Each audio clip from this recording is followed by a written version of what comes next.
Calculus! Please welcome Mr. Andrew Sindel. This is AP Calculus Lesson 3-4! Graphical Analysis. Talking about concave up, concave down, and inflection points. So, notation. We have these three definitions. Again, these are starred. They need to be at the tip of your tongue for the rest of the entire year. When I talk about a function that is concave up, it is f, concave up. This is how I abbreviate it. And maybe I need to actually grab the notes for this lesson. This is f double prime. It's our first time doing f double prime. And let me color code this thing before I forget. It's f double prime greater than 0. Again, this definition has to be on the tip of your tongue for the rest of the year. I can't even speak right now. Concave up. So when I say f concave up, you say f double prime is greater than 0. There it is. All right. When I say f concave down, you say F double prime is smaller than 0. less than 0. Yes. And this one is very similar to extrema. But instead of f prime, it's f double prime. So this one is going to be f double prime what? Equals. Close. So CV is an equals or does not exist. But what was extrema? No. Extrema is f prime. Go back to your notes if you don't know it. I'm going to wait for you. F relative extrema. What is the definition of f relative extrema? F prime sign change. So there it is. So this one is therefore going to be sign change. Yep. Let's see if we have the other ones at the tip of our tongue after we write this down. If I say f increasing, you say? F is greater than 0. Not f. Prime is greater. F prime is greater than 0. If I say f max, you say? F prime is smaller than 0. No. No, it's positive to negative. Goes from positive to negative. If I say f decreasing, you say? Prime is less than 0. If I say f is concave up, you say? Goes from negative. No. F concave up is? F double prime is greater than 0. There it is. Okay. So those just always have to be what we think about before we go to bed every night. That's what I think about when I go to bed every night. So we have these three different graphs. Graphs of f, f prime, and f double prime. We need to find these things on those graphs. Again, this is the same function in Desmos. I just took the derivative over and over again. That's what they actually look like. What type of function is this? We reviewed our basic pre-calc and algebra 2 knowledge of odd, even functions, end behavior. This, therefore, is what type of function? It turns twice. Cubic. And is it positive or negative cubic? Positive. Positive, because if I were, don't write this down, if I were to go and make my endpoints, it's a positive slope. It is a positive cubic. If I take the derivative of a positive cubic, you get a what? Quadratic. What type of quadratic? Yes, exactly. So say it again. All of us together. You're going to repeat after me. The derivative of a positive cubic is a positive quadratic. Say it. The derivative. Positive cubic, positive quadratic. There it is. Okay. And then when I take the derivative of a positive quadratic, I get positive linear. All right. Cool. So let's go ahead and find inflection points. Inflection points. F double prime sign change. So if this is a graph of f, what is f double prime? Is it the height? Is it slope? Or is it concavity? The height. Concavity. I hear height. I hear concavity. Arrow. We have three people. We can always decide. Concavity. Why is it concavity, you two? Because you look at f double prime to determine that. Yeah, f double prime on the graph of f is just concavity. So I'm taking the derivative, and that would be slope. Derivative again will be concavity. So concavity on this graph, it's, let me change to orange here because we're talking about the second derivative. It is going to be concave up here, concave down here. It's concave down there, concave up all the way up here. And somewhere around here, it changes concavity. It has to change concavity between concave down and concave up, somewhere in between there. So we just have to kind of guesstimate where do you see the concavity change. And I'm going to say right about there-ish. It's kind of hard to see, but somewhere around there it will change concavity. So I'm going to say that my inflection point is going to go from a inflection point. I'm just going to call this position X here. I'm going to call this maybe position A. That'll be better because X is kind of a generalized way of saying things. So the inflection point happens at X is equal to A. And not only do I have an inflection point, I can tell what it changed from and to. The concavity changed from a negative into a positive. All right. Now let's look at a graph of f prime. So on the graph of f prime, heights are represented by, heights represent what?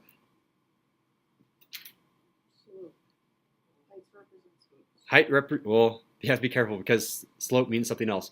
In terms of f prime or f double prime, heights represent f prime because heights always represent whatever I gave you here. For example, the heights on this one were f. Heights on this one are always f prime. Perfect. Slopes on a graph of f prime represent what? F double. F double prime. And concavity on graph of f prime represent? Jerk, exactly. So coming back here, we care about f double prime. So I'm looking for height, slope, or concavity then? Slope. So I'm looking for a slope sign change. Slope sign change. Okay, so let's go ahead and draw some slopes on here. So the slopes, I'm going to do yellow because it's still the second derivative on this graph. So the slopes on here. I have a slope here, a slope here. I know that this slope, this f double prime, the slope over here is what? Is it less than 0, greater than 0, equal to 0? Less than 0. It's less than 0. And then this slope, this f double prime is what? Someone knew. Arrow just did the last one. Greater than 0. That means somewhere in between the slope being negative and the slope being positive, I need there to be the slope equal to 0. And it's pretty easy to see on a graph of a quadratic. It's that vertex point. It's down here. This is where f double prime equals 0. Therefore, that is our inflection point. Let's label that IP for our inflection point. We should have labeled this one also IP. That's our inflection point.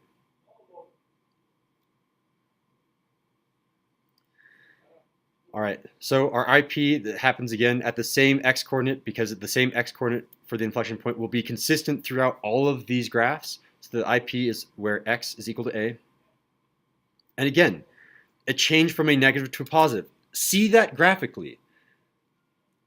F double prime was a negative. It had a negative slope and it changed to a positive. So again, it went from a negative to a positive. Be able to see it. I don't care about writing it down nearly as much as I care about you being able to see, oh yeah, f prime was negative over here, or f double prime was negative over here, and then all of a sudden f double prime was positive over here, so there's an inflection point in between there. Halfway usually in between, if they're equal slopes. I don't see it from the first one. You don't see it from this one? It's hard to see. Even I have difficulty seeing it, so you're not alone. But you just know that in between a concave up and a concave down, somewhere in between there, you're going to just guesstimate where it is. So it's really hard to see. So if the concave was up then down instead of down and up, would it have been positive to negative? It would have been a positive to a negative, and again, it would have been somewhere roughly in between the two. Yep. All right. So this one had the concavity change. So we're going to talk about concavity here. This one had a slope change, so the slope went from a negative to a positive. And therefore, let's talk about the graph of f double prime. Heights of f double prime are what? F double prime. And then slopes on f double prime are, which is called jerk. And then we don't even care about things after jerk. F double prime, or sorry, the concavity of this one would be f quadruple prime. Again, we don't even care about him. All right, so we're looking for f double prime, and f double prime is represented by height, slope, or concavity for this one? Height. So we're looking for where we have a height sign change. So the height down here was a negative. So f double prime down here, f double prime, we had a height that was negative. Up here, we had a height f double prime that was positive. The height was positive. So I'm going to come down here and I'm going to preemptively write, we're talking about heights here. Again, the height changes from a negative to a positive where it crosses that x-axis right here. Right here, we have our inflection point, our IP. And again, I'm going to call that point A. The x-coordinate is A. So the x-coordinate still is A.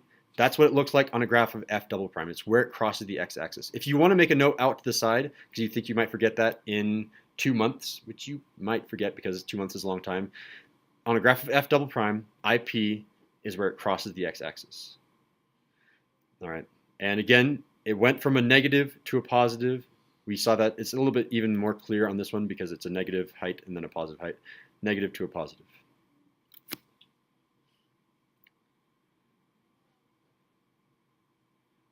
All right. I still see people writing. That's why I'm pausing.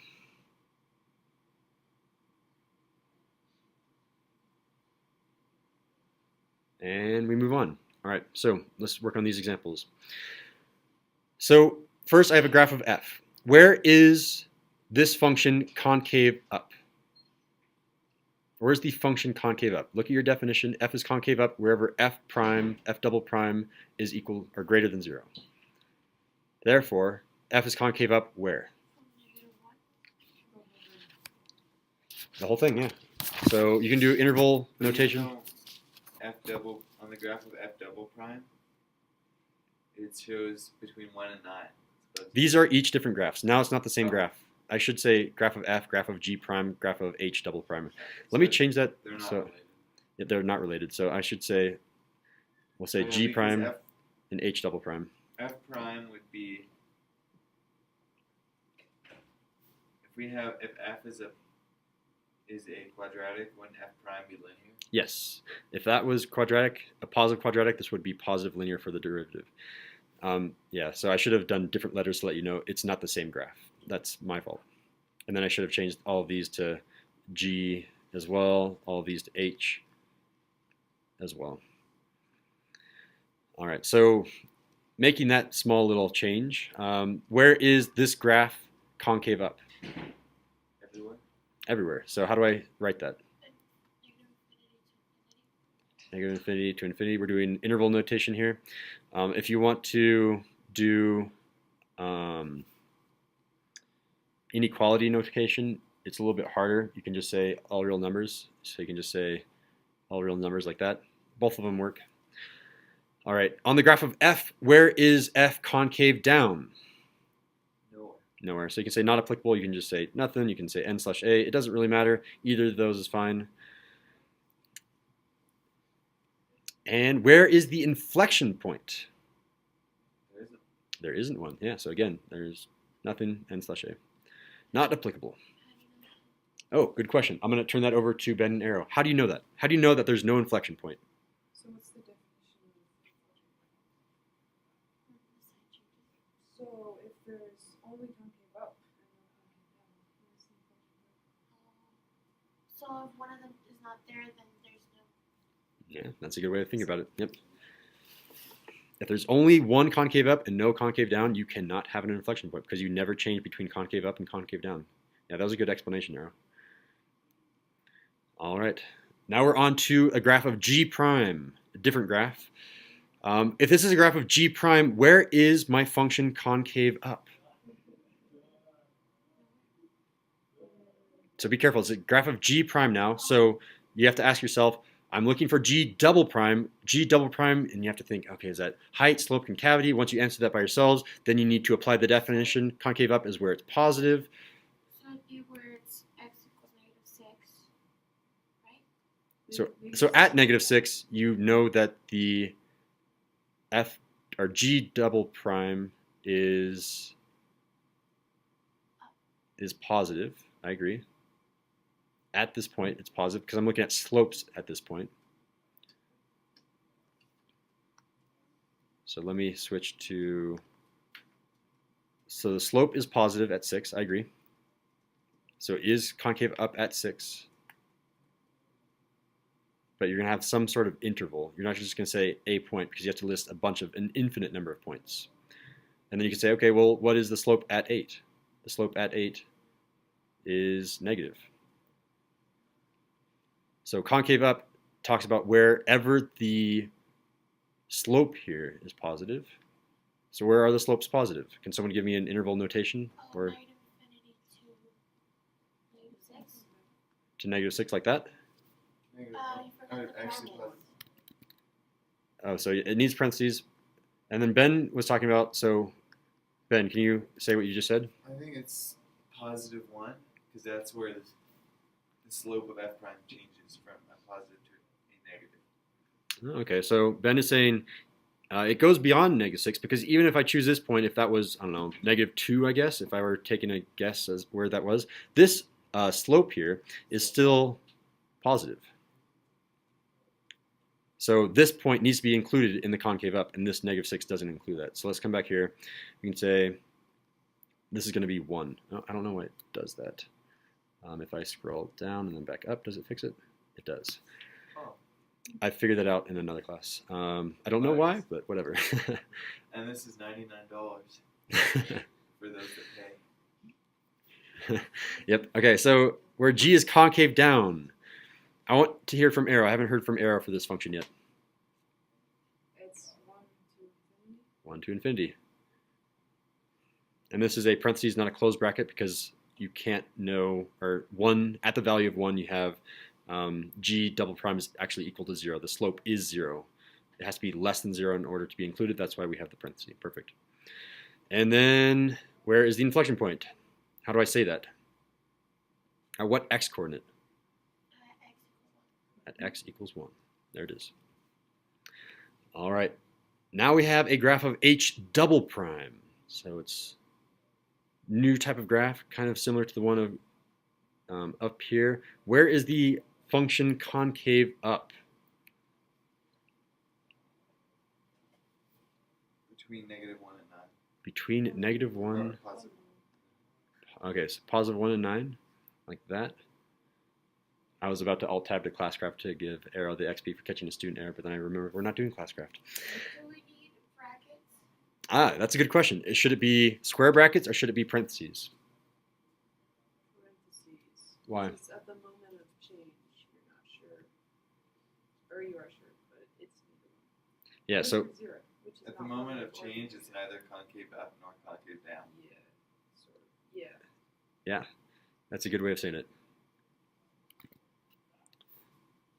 Is that clear? All right. And where is it concave down then?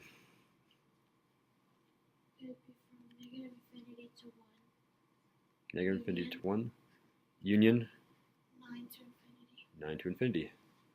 There it is. Yeah, those are all the negative heights, and heights were what we were looking at. And inflection point at x coordinate what?